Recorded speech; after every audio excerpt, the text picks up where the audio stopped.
I am not actually a deep admirer of Eat, Love, Pray, but when I thought of calling it something like Women and the Grindstone, that was not going to get any audience at all. So but now it's Woman's Stone Food. The roots of this book go back farther than I really like to tell you about. When I was about 10 years old, my father, who was a farmer and had many hundreds of acres of wheat, decided it would really be a nice thing to make some bread from his own wheat instead of just seeing it disappear off to the miller. And so he moved into my mother's realm, the kitchen, and he tried a pestle and mortar, and he tried a meat grinder, and he tried a hammer, and the kitchen was full of smashed grains of wheat, and we never got bread. And, you know, as a 10-year-old, that was just one more puzzling thing about the world, that my father, who could, you know, drive a tractor and read Anglo-Saxon, couldn't actually turn his wheat into flour. Many years later, I ended up in Mexico, in central Mexico, and I saw in the market people selling grindstones. And I thought, this is my opportunity to solve this long-term mystery. And so I asked the young women who worked for me to please show me how to grind. They saw working in a household as a servant as a big step up from grinding, but so they were a little reluctant to sort of move backwards. But anyway, they kindly agreed. And this book is the long-term result of that. The first section on women, if we go there, Emily, can we, and then on to the first picture. I'm showing you these pictures because I don't think most people have seen grinding in action. I understand that images always need interpretation, but this is just a very quick talk, so I'm not going to interpret them. I'm just going to show them. This is one of the 8 or 10 young women at the end who showed me how to grind. She's not grinding maize here, she's grinding pineapple. You'll see why at the end of the slides. Down on her knees on a folded piece of towel, grinding away, and this is the sound of the grinding, if you can hear it. Can you? Yeah. And this, I now realize, this kind of grinding in one form or another has been going on since the mid-Paleolithic, at least 50,000 years ago. Now that people can look at starch residues, they can find out for sure that grindstones have been, what stones were grindstones. Grindstones have been used for many, many, many different things, pigments, clay, meat, cheese, chilies, spices, but above all, they're used for seeds, particularly the seeds of annual herbaceous plants, which are the precursors of grains, which offer carbohydrates, oil, and a certain amount of protein, and as you all know, by the time of the agricultural revolution, become the basis of the human diet. So that grinding is kind of the gateway technology to moving to agriculture. And it took, 40,000 years to get from beginning to grind up to the stage where you could have agriculture. Okay, Emily, next. This is the oldest picture I've got. It's about 1200 BC, and I love it because it's an Egyptian pool toy. You can see the little string at the back, but it also shows just how the woman and the stone, the two stones, become melded together into a single machine to grind particularly grains. So I'll just put my finger up when I need a next slide, Emily. All ancient societies had to have people grinding for them.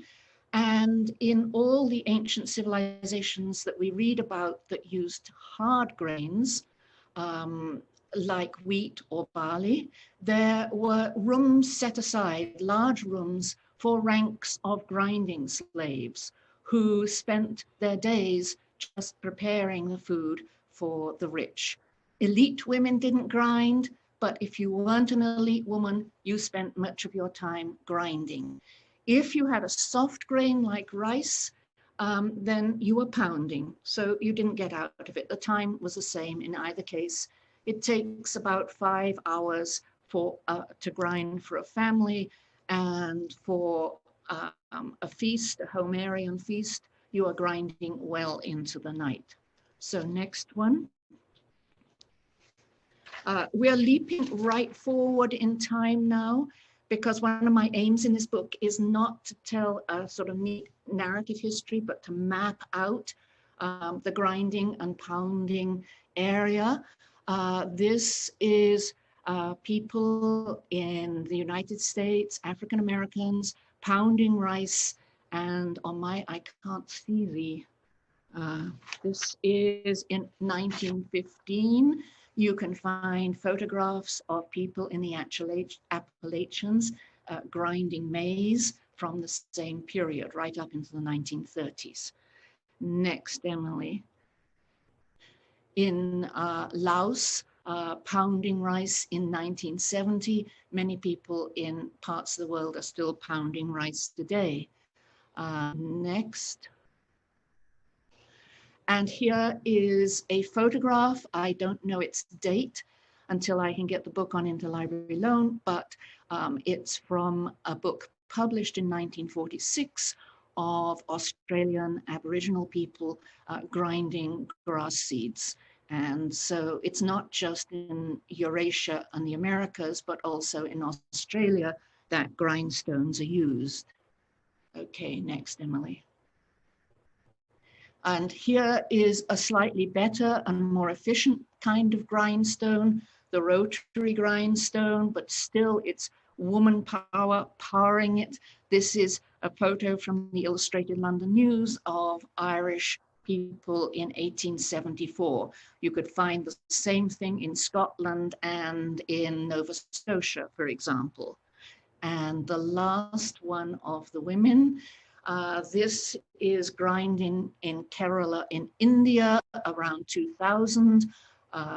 This is grinding lentils and grain to make South Indian pancakes. So what we have is on all continents for about 50,000 years, women grinding, and many of those women grinding for most of the day. When you compare it with farming, we've got lots of studies of the history of farming, the production of food, and how much work that was, particularly after agriculture. And yet we have very little about the processing of food, which, given that you had in most cases to do it daily, and it took about 4 hours and 5 hours, and the strength of a modern Olympic rower to do it, then we're talking about more energy and more time being expended on processing food by grinding and pounding than on simply farming. It shaped women's bodies, big, huge, square shoulders. You can still see them in Mexico. It shaped their lives, it shaped their self-image. It occupied a significant proportion of their adult time, time that they could not spend on other activities, crafts, marketing, children. And it has not ended. There are still 1 billion people in the world without electricity. And without electricity, if you're not in an area where you've got water power, you are still having women grinding or pounding by hand if they are eating grains, which most people in the world do.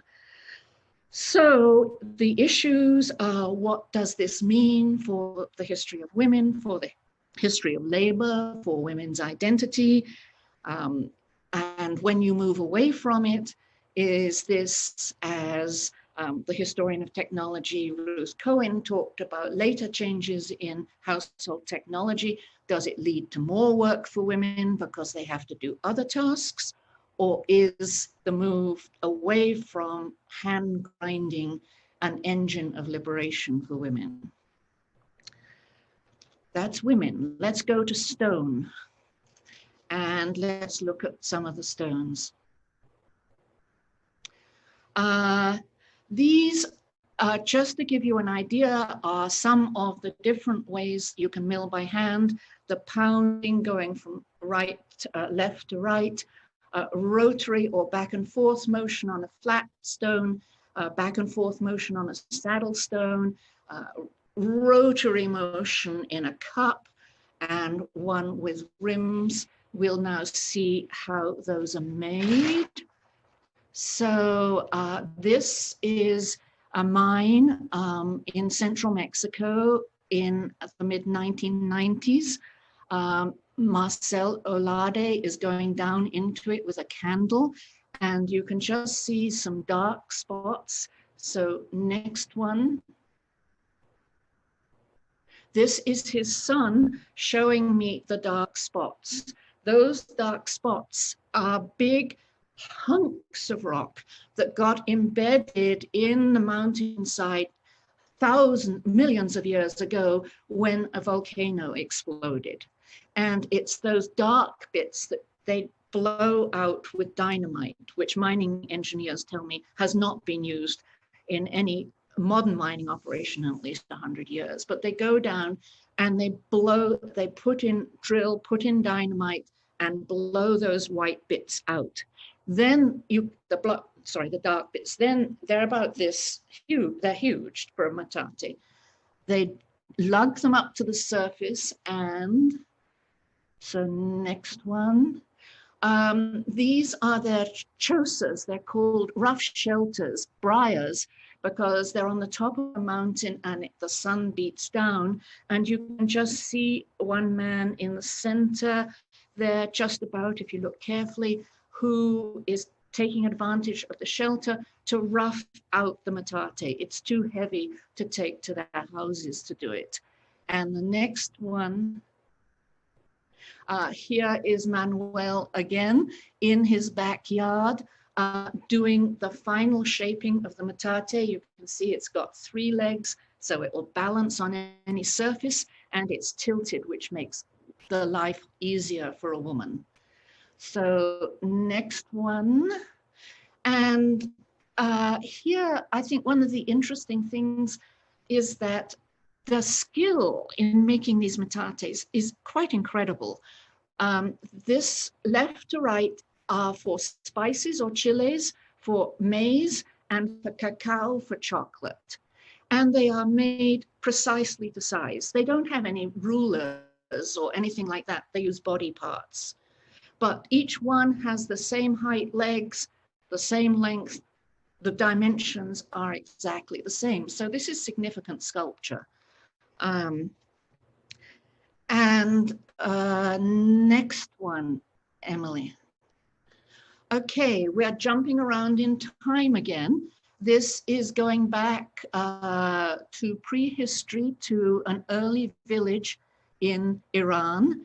And here, rather unusually for excavations in the 1960s, they have marked the places where there are grinding slabs or choppers or pestles or pounders, or, well, if you can see the writing on the map and the little images, the big white bits are the walls of houses. So houses are filled with and surrounded with active or no longer used grinding slabs and pounding. Next one. The metates I showed you from Mexico The middle-sized one weighs about 50 pounds, and the cacao one weighs about 100 pounds. These are massive implements. Some people compare them to refrigerators in a modern kitchen. And yet they were, from very early on, the kind of rock you need to make these. This volcanic rock is very unevenly distributed across the face of the earth. You can't just go to your local rock pile. I mean, there's no rock that's very good for this anywhere in Kentucky, for example, or in central or western Kentucky. You'd have to go further afield. Here's a map of Roman millstones in England up on the top left-hand corner, and Germany and France. There were essentially two sets of quarries for all the millstones in this part of the Roman Empire, the Northern Roman Empire. And as you can see, the scale down at the bottom, 200 kilometers. So human porters, or maybe in the Roman Empire, donkeys, but in Mesoamerica until the conquest, humans were carrying these huge stones of significant areas of the country.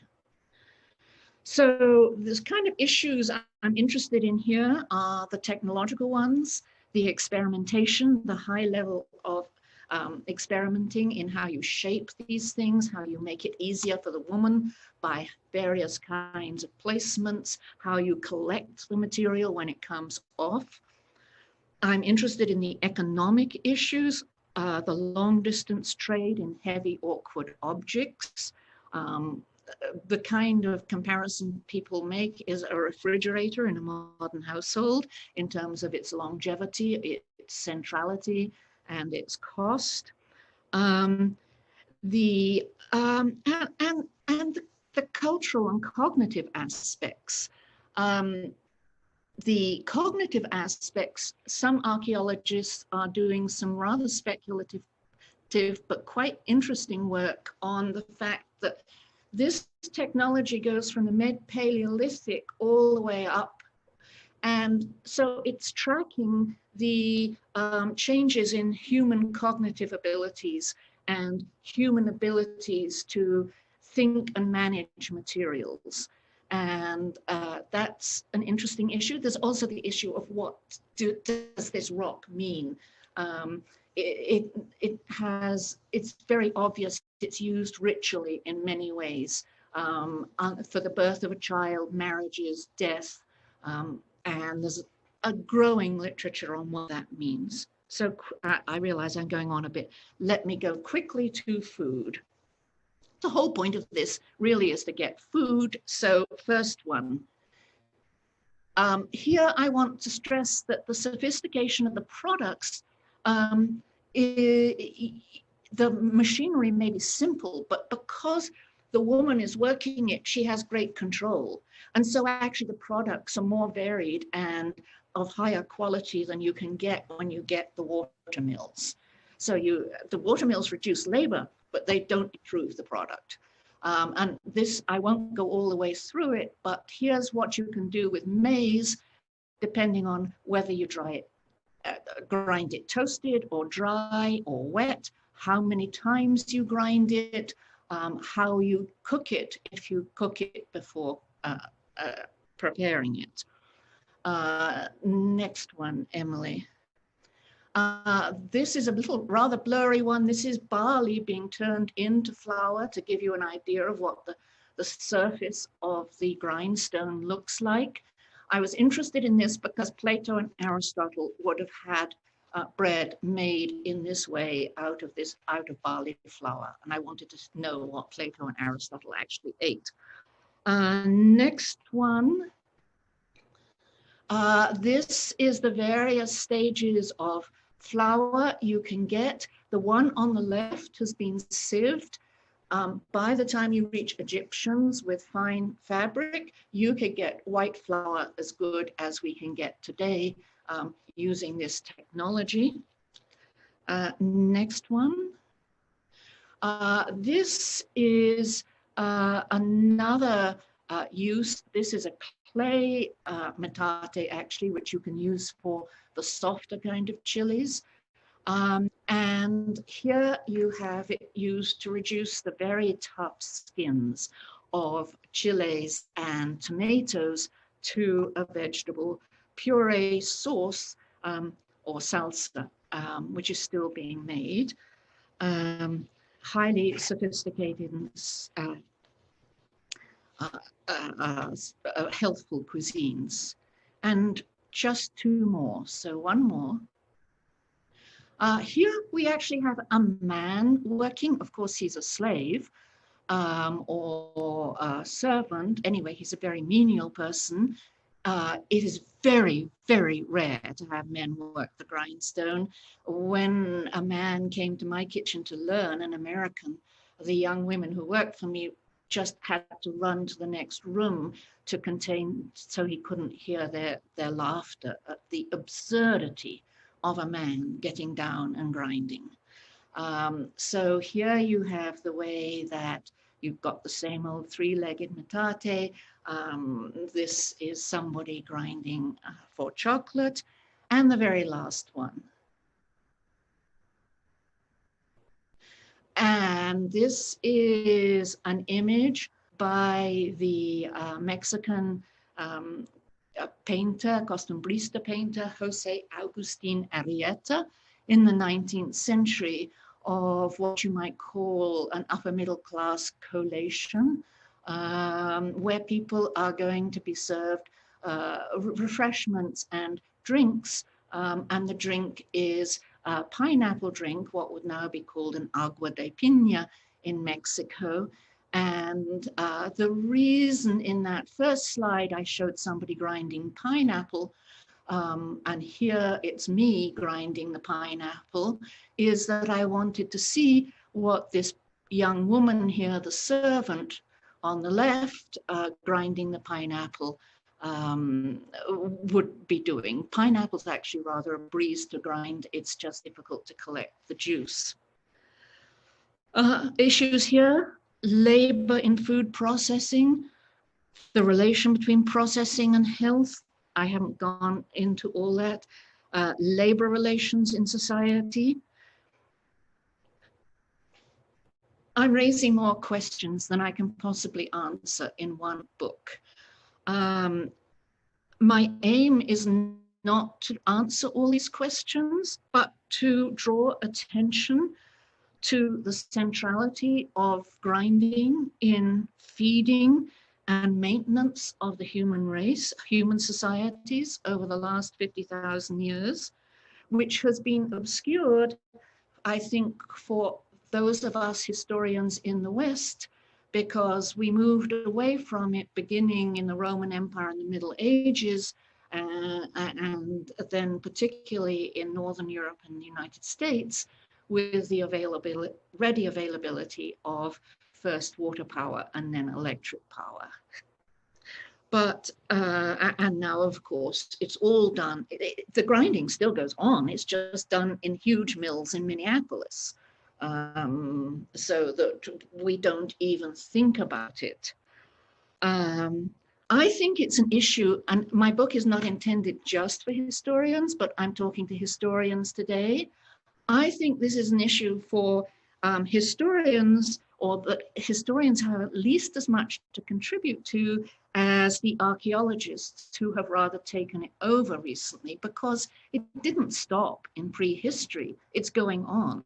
So if you're writing the history of any society where hand grinding continues up and through the Middle Ages or even into the modern period, taking into account that, you know, the women in the society are pretty much dedicated to grinding just to get through the day, or to keep body and soul together, then this is something that really needs to be taken into account, whether you're writing social or economic or cultural history. So I welcome questions, from specific questions of fact to comments on terminology and organization to ones of general significance. Thank you so much for that fascinating talk. I truly, I'm really, it's so thought provoking because this is a set of issues that, as a modern historian, I, hadn't really thought about, sort of until you presented it to us. So thank you. And our first comments will be from Rusty Barrett. Hi, yes. So again, thank you so much. It's so fascinating. Um, you started out comparing your title to You Pray Love, but when I saw it, I thought instead of Guns, Germs, and Steel, and Yeah. how that this is a sort of rectification or fixing of the problems that are in that by sort of putting women at the center, but also sort of something more crucial than, say, guns in terms of how society or civilization progresses, right? So I really liked the title for that reason. Um, and as I told you, where I work, there's a metate mine. They use dynamite just like you described, but they don't actually go into the mountain. They just do more sort of mountaintop removal type blowing up of the mountain. Um, but I didn't realize that that dynamite was really only used for this anymore. That's chunky. And There, you also, there are safe explosives now. yeah, yeah. I guess just not in rural Guatemala. But the you also made me realize that the clothing that women wear where I work doesn't allow you to lift your arms up. It allows you to move them back and forth, but the sleeves are cut so that that's the only real movement you can do. And I always sort of wondered about why their sort of clothes were that way. But um, if you're spending your whole day grinding, it makes sense that you wouldn't necessarily use that particular motion.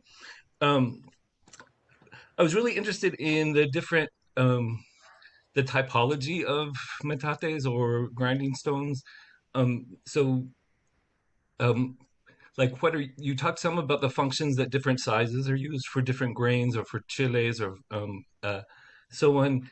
And where I work in Guatemala, they use different metates and different things like the ceramic uh, molcajete that you showed that you use for salsa.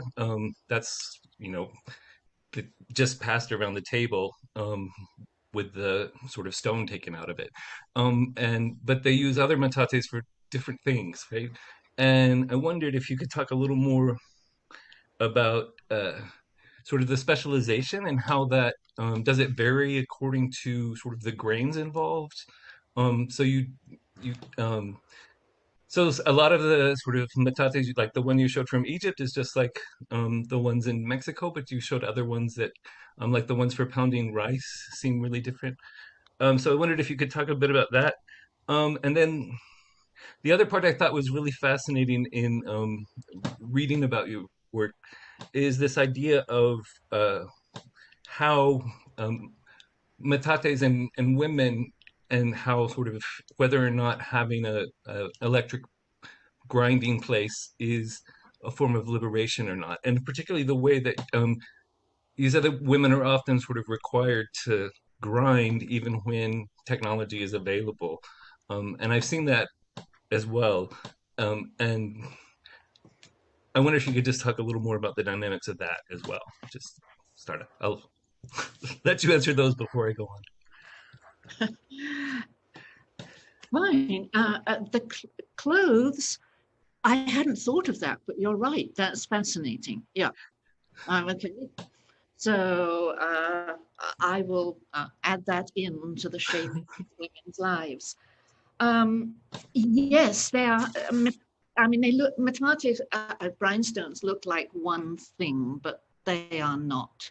Where grains are concerned, there's basically a big distinction between grains that are soft and grains that are hard. And rice and millet are soft grains, and they cook up nice and soft as whole grains. So why you're pounding is to get the husk off, that inedible, scratchy thing that gets into your throat. With wheat, you have ancient wheats, you have to first pound to get the husk off and then grind. So you've got a double whammy. Now we have free thrashing wheats and we only have to grind. Maize, you only have to grind because it's a nice big fat grain, but it's hard. So those are the basic distinctions with the grains. But one slide I didn't put in was when I was in Minorca, the island in the Mediterranean. I was lucky enough to be invited to work on the grindstones that they had there, dating back to the Neolithic. And the top stone there is huge, like a loaf. It's really heavy.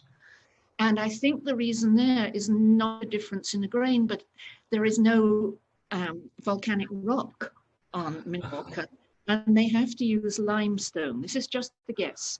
And the limestone, you can't use it very much because it just disintegrates. Right. And so they don't in the Mexican or Guatemalan or Egyptian, it's the weight of the woman's body that is actually reducing the grain into flour.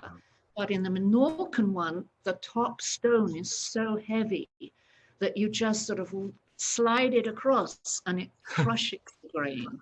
So the ceramic molcajetes that you showed, the cup, because they're really, people say they're pestles and mortars, but they're not, they're grindstones. Okay.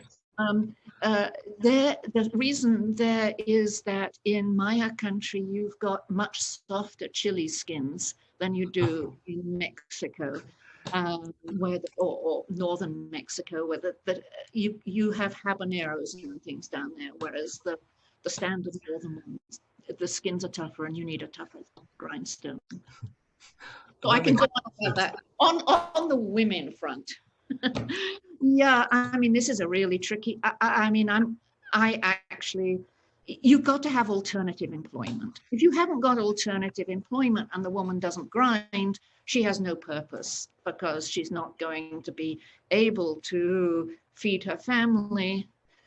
So you've got to have alternative employment. The rural bus, there should be books written on odes to the rural bus that allows women to go into cities and get employment.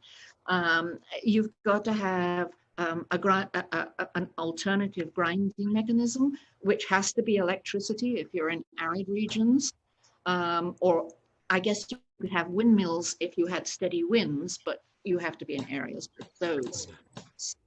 The women I talked to knew exactly what the trade-off was. They knew, they said the tortillas, the bread is not as good. It doesn't taste as good. My husband doesn't like it. I'll make it for him on Christmas or for his Saint's Day. But I want my children to be able to stay in school, and that means buying uniforms. And I want them to be professionistas and not to have to grind all day. And, so they were very clear. But if they hadn't had the rural bus and the electric mill, there is a lot of discussion in Mexico and maybe in Guatemala about the extent to which the whole Mexican artisanía, arts and crafts that people always talk so much about, what wonderful, actually was a result of the electric mill going into villages because suddenly women can start doing textiles and painting, pottery, and all these other things that people love to collect. But there's tons of anecdotes about that, but I haven't been able to get any sort of hard evidence. Yeah, that makes a lot of sense though, that because the sort of families that I know where if there are women who aren't whose husband make enough that they don't have to have outside employment to feed the family, then they always sort of have to find some sort of civic organization or something that takes up all of their time beyond, so that they sort of make up for not grinding, I guess. Yeah, they gave me a grinding stone from the mine that's very small, and I asked them, oh, is this for something special because of the size, and they said no, it's for a child, and that you know was a bit disturbing, right? But I know that there are families where the girls start grinding early, and that's just what they do. Right? Yeah. Yeah. And I think, I mean, that they're given toy grindstones just as little babies. It's a toy, but the toy ones serve a dual purpose because you're not going to let your son start practicing on a large one because that's serious money you're talking about, and it's very easy to mess up. So you teach the next generation how to make these things by having them make toys. Yeah. Yeah. Thank you. Rusty, do you have other questions, or shall we just go ahead and open up? Yeah, let's just open it up to other questions because I don't want to. All right. The floor is open.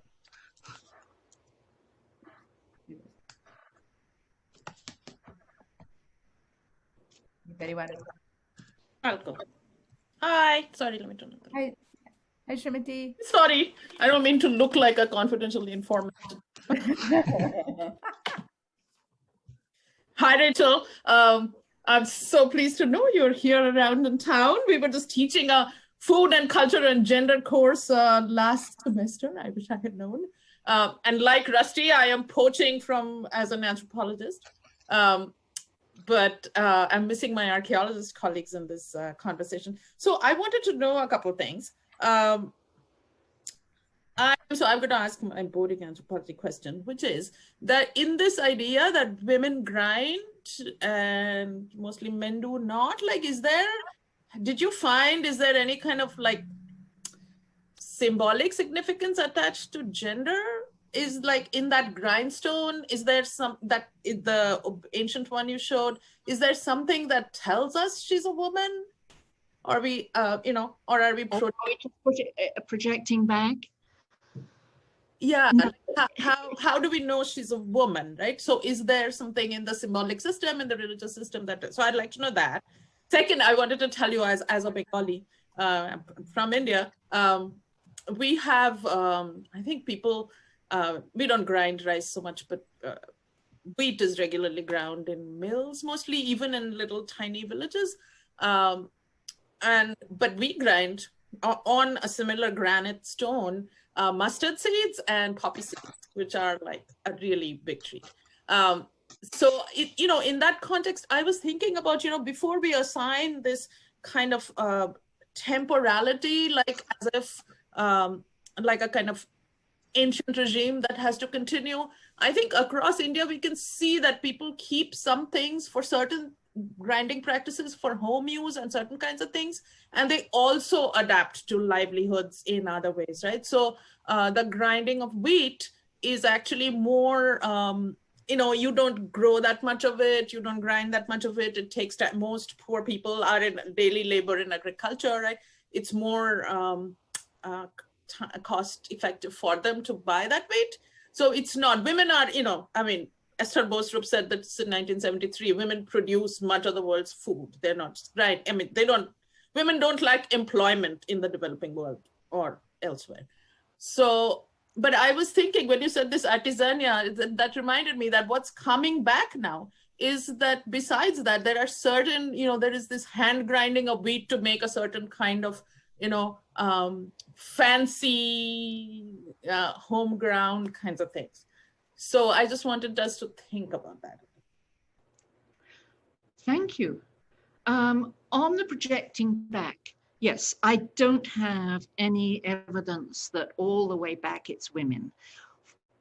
So I should make clear that I am hypothesizing there. I'll tell you the two exceptions from the time we begin to get grinding records on, from Mesopotamia on, basically. So say from 3000 BC on, we've got both written records and statuettes and what have you, which make it clear that most of the grinding is done by women. There are two times when men grind. One is if they have been captured in battle, or they're prisoners, or they are slaves. In the Bible, for example, Samson is blinded. He's a prisoner and is sent to the mill.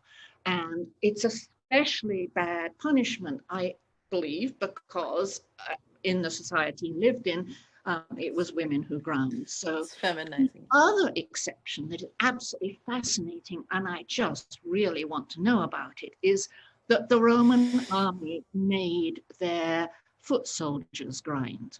And of course, it was largely a foot soldier army, except for a few officer cavalry. And so every group of, I've forgotten what they called it, a platoon of 8 men had a grindstone assigned to them. And they ground their own wheat or barley, probably barley, or whatever they could get. And so this is, to me, fascinating in a number of ways. One, they used a rotary grindstone, which is not something that people can make in the village. It takes more skill. So what did it mean that the Roman army, which ran to hundreds of thousands of men, was ordering hundreds of thousands of grindstones? And the other thing is that if you look at military history, the Roman army was the best fed army right up really until modern times, because they were doing this. Most other armies had to have baggage trains. Even in the Mexican Civil War of the early 20th century, women are following the army, and there are lots of pictures of this, and Rusty's nodding his head, of women following the soldiers with grindstones to grind the food for them. Now, the Roman army is much faster, much better fed. They conquer the, so the fact, I've never seen anyone discuss the fact that, how do they get all these men to grind? But they did, and it both spread and reinforced the rotary grindstone, and I think was as important probably as other military factors in their enormous success in creating an empire. Oh, and you had a second question. Yeah. Yes, people do give up grinding kind of sequentially. There's also a lot of nostalgia for it. I thought those metateros that I went to visit in Guanajuato in the 1990s would vanish. I mean, people, rural electrification was coming.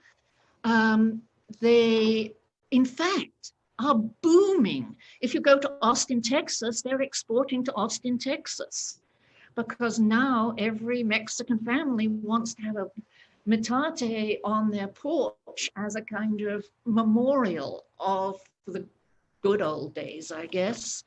And they will occasionally crank it out to do something.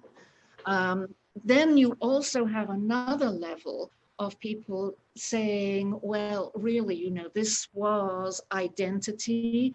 This was, the baby's umbilical cord was buried under the stone.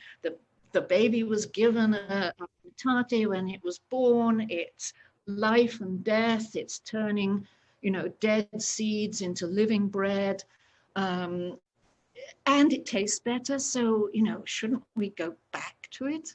Shouldn't we have it? And so Mexico just became 10 years ago got awarded one of these cultural patrimonies of humanity for essentially maize and grinding. There are films, and middle-class Mexicans get kind of all teary-eyed about it, though of course they didn't do the grinding anyway. It was always the servant who did the grinding. So I love that bit about the connection to the life cycle ritual. Definitely put that in. No, it's Thank yeah. In Guatemala, they put a metate, a little, not even, it's wooden, I think, but in a coffin when people are buried so that they can grind on the road to the afterlife.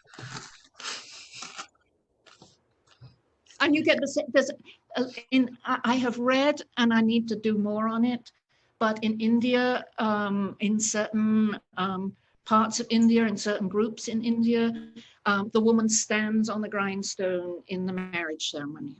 Is that some? Yeah. Yeah. Well, it's part of the entering the new affinal household, rituals. Yeah. With one foot, Yeah.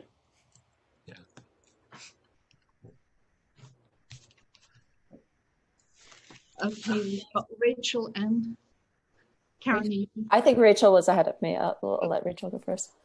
Oh, thank you. Hi, Rachel. I just want to introduce myself. You and I, We got to take that car ride together. Yeah, we were supposed to attend the Southern Conference of British Studies, if you remember. It was like 2 falls ago. So it's nice to actually put a face to a name. And I'm sorry we didn't get to make that journey, but to Louisville. But I just wanted to introduce myself and just tell you I thought your work is just fascinating. I love it. And as far as my work is concerned, I have looked at quernstones in, the Outer Hebrides of Scotland, and I look at it as, this is a different point of view, but as a social control, because the landlords would go through and they would destroy or break the quernstones of their tenants to get them to, move off the land. So, and they also would, it was a form of punishment because they wanted them to send whatever grain they had to the landlord to grind, because they had to pay for it to get ground. But of course, the tenant farmers that would want to grind their own, because it was, very traditional, and it was basically what you've spoken about. But also it was, it created a good, it was self-sufficient for them. They don't want to have to send it. It's inconvenient. It's costly. But I just wanted to make the comment that, it's amazing how the quernstone is so predictable. You can find them still on, croft excavations in the Outer Hebrides. You can find them always broken, not usually intact, and they're hard to break. So, it's not one of those things that, like you said, it breaks every day.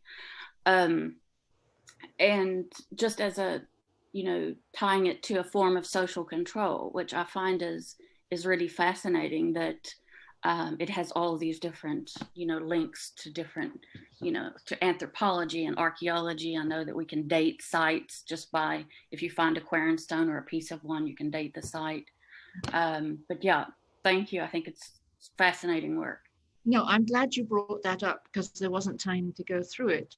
But definitely there was this tug of war in the outer parts of the British Isles about, and also in England itself, about as water mills come in. And the water mills are very expensive to build, and the first forms of trust company, basically in medieval Europe, are getting together to the capital to build a water mill. And so you want to have people bringing their grain and paying the miller. But on the other hand, a lot of people particularly say, they don't want to. The rotary mill is much more efficient than the in one of my papers there, I've got some figures on the relative efficiency. So you could grind, a meal for a family in an hour or so. And people wanted to do that. And they would dedicate, well, 2 other things. Fragmentation. It's very clear that most grindstones in Europe, at any rate, are broken when they're discarded, which, as you say, is not easy. And archaeologists are coming up about all kinds of theories about fragmentation and why it's so important to break up the grindstone. The other is that there's been lots of interesting work in Canada about the fact that the Scots and the Irish took their querns. I mean, not just the idea of how you do it, but the actual physical, 50-pound object with them when they went across the Atlantic, and they continued grinding on up and down the east coast of the United States and Canada. Yeah, I'm doing my dissertation on the same Outer Hebrides people that actually immigrated to Canada and the lands that they occupied of the Mi'kmaq people, which is a First Nations group there. And in the shipping lists, I've actually seen quern stones as part of the baggage, which was really interesting. Sometimes, and okay. Emily.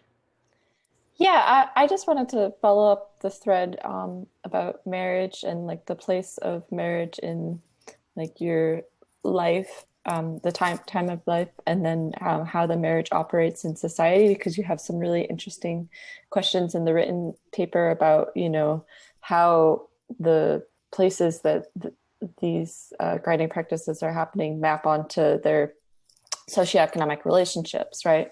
And so I was thinking of my comparative case, which is China, and women moving into the husband's household, a larger household, whereupon they have the lowest rank and they start to perform a lot of labor, right? And they're pretty isolated.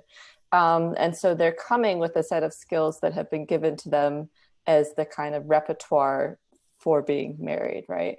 And so I was interested to know, what types of domestic spaces, so the portrayal we saw some in the kitchen or in your kitchen, but then we saw sort of this family doing this kind of performatively, or the servant doing it performatively in more of a parlor. So what are the domestic spaces and possibilities for this to happen within the confines of a family or a marriage, or maybe it's happening outside the domestic confines? So another thing I thought of in terms of China, and late imperial China in particular, is, we have large amounts of women's weaving and cotton work labor that's outside the home, and that's organized in factory settings. And so, can you go out of the home during the day, do this, and then come back to the home and bring it back? What's happening in terms of the mobility of what they're doing? Does the grinding have to happen at home? Is there an association? So kind of disparate thoughts about it, but I mean, I'm trying to find out more about the kinds of grinding that went on in elite establishments, because that was by women outside their homes. Whether they went there, I mean, it's clear from the written texts from Babylonia and from the Iliad that these were mainly slave women, and whether they had their own domestic setting or whether they just slept and lived in the palace, I don't know. But it would be very interesting to know. And of course, say in 19th century Mexico,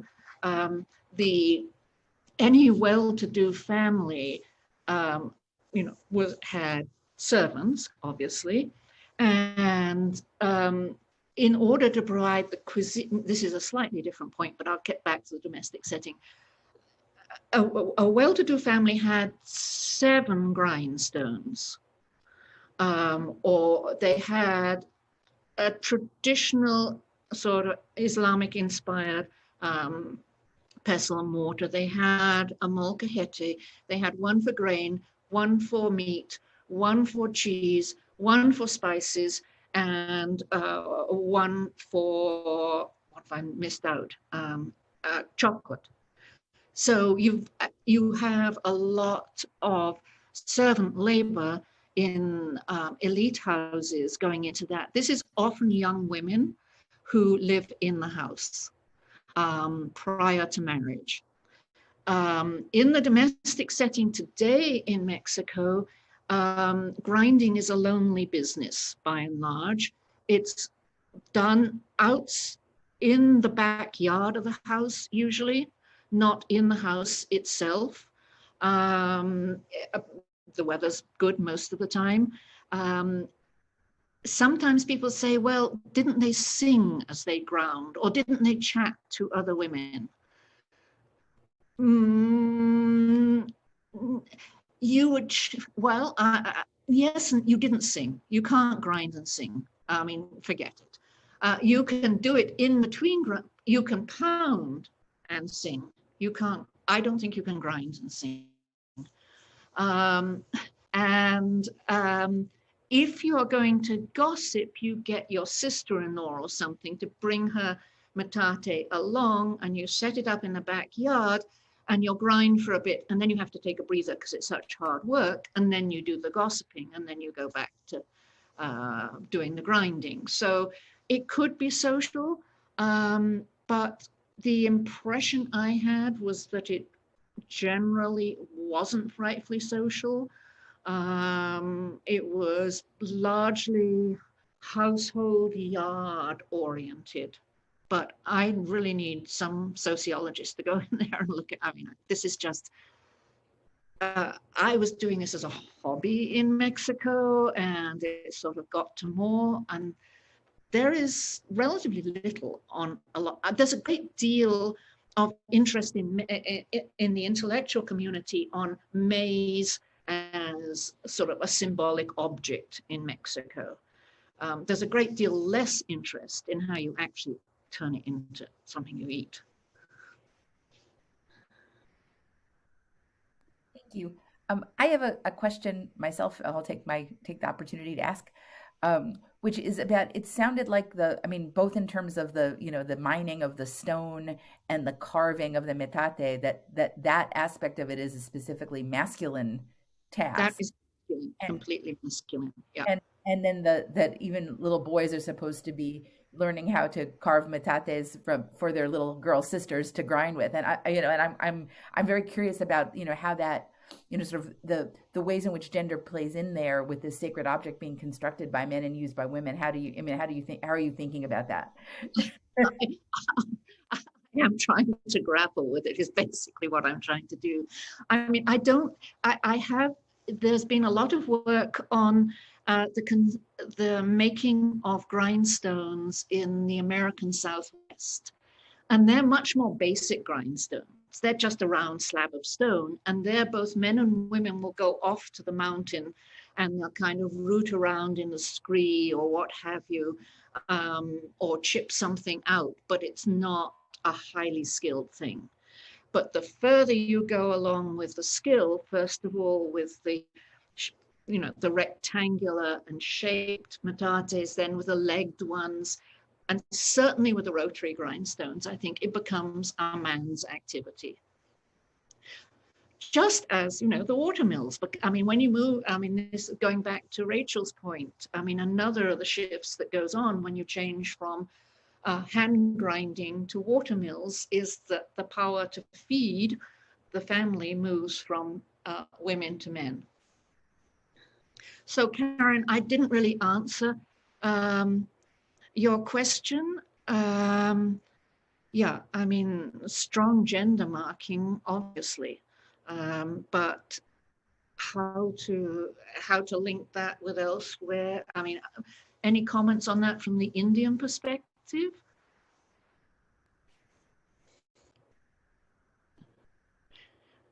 I don't know enough. Maybe Emily has a thought. No, I mean, I'm that's why I'm super curious, right? Like how it's written into the symbolic system. I will look and I will ask some people and let you know. I would love that. I mean, I'm always ready. I'm busy enlisting people all the time, trying to. I mean, another thing, I just actually read a short story a week ago, and I've written to the author. She's a Bengali, and it's a very nice short story about people who fled Bangladesh to northern India. Who's it by? Sumana Roy. Ah, I don't know. the article is about how these people who arrived, without anything, went and found flat stones, not the fancy, carefully made ones I'm talking about, and a rubber, a mano, a handstone, and they used it to convert very basically food trash from rubbish bins, banana peels, potato peels, what have you. They grind it up and with chiles and make a very tasty sauce out of it. And she had tasted this and she thought it was wonderful. And then just at the end of it, she said, of course, another problem here is that you've got, when you're dealing with this, and it reminded me of Mexico, because you use your fingers to move this substance over the stone. And she said, well, of course, this created problems because of all the purity considerations of different social castes or levels in India. And so the people who were doing this could do it for themselves, but they would not do it, or it would not be acceptable for them if they were working in a house as a servant. Now, this is something I have been working, so I think there is a very steady, and we would say subcaste or jati of folks who function often as domestic cooks or sort of a middle caste often, right? But I think what you're describing is also domestic production of it for their own households, right? In their own that is for their own house. But yeah. I think I forgot that. I'm so glad you reminded me that this ground banana peel, like raw banana peel, ground cauliflower stems. I'm like salivating just talking about it. It is, it's very, we eat it now. It's a treat. We would eat it now sometimes. Like gourd skins peeled. I cook the gourd and then I cook the skin separately. I blend it in my blender. Well, I'm delighted to have that.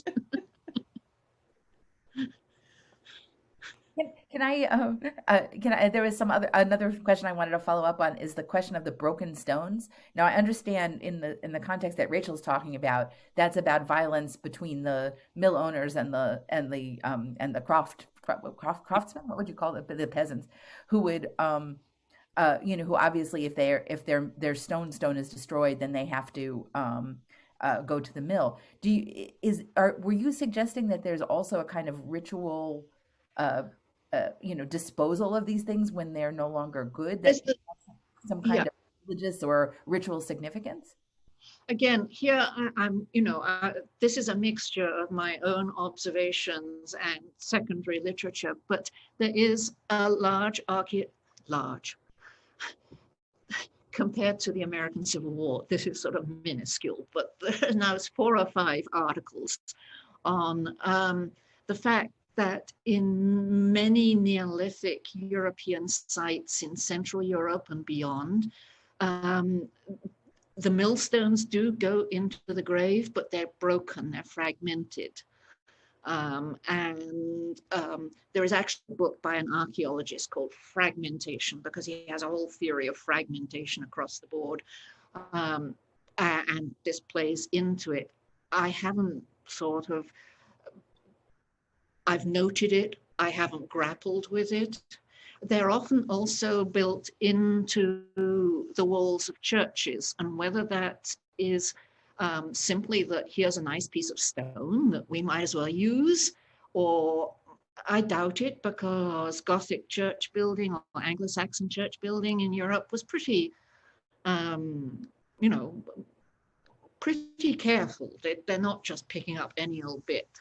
So this used to be regarded as purely utilitarian, and I think in the last 5 to 10 years, archaeologists have started to say to themselves, well, look, something that is so, especially given the kind of anthropological, ethnographic evidence that we have of the kind of symbolic meaning of grindstones, they've begun to say to themselves, look, this is not just a purely utilitarian activity, something that is so fundamental to converting something inedible into something edible, the main edible thing we have, has to have meaning beyond simply the utilitarian.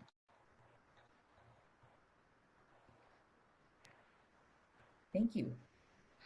Other questions? You have all been very patient with my enthusiasms for grindstones. Rachel, I just had a quick recommend. Have you met Chris Poole? Chris Poole. He's an archaeologist of Mexico, so he's in town. He's a friend of ours. So when things are more, he's here. He's here in town. He's probably at. You probably know him, Rusty, right? Yeah, Rusty knows. Yeah. So. Yeah, he does own that. Yeah, he does own Mexico. But so when we're one day, we should all hang out. Okay, great. And I my I do study a traditional society in Russia, and I know that there's a constant talk about threshing, which would be taking the husk off, right? But like what happens next, I don't know. There's very little conversation about grinding, at least in the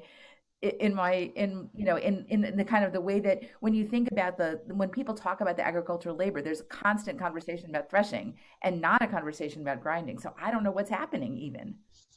I just ran across one article, and if you're, I can send you a link, about the shift from rotary querns, grindstones, to water mills, which was strongly encouraged in the 18th century in Russia. But they're using rotary querns, particularly, obviously you've got freezing weather for much of the year when you can't use water.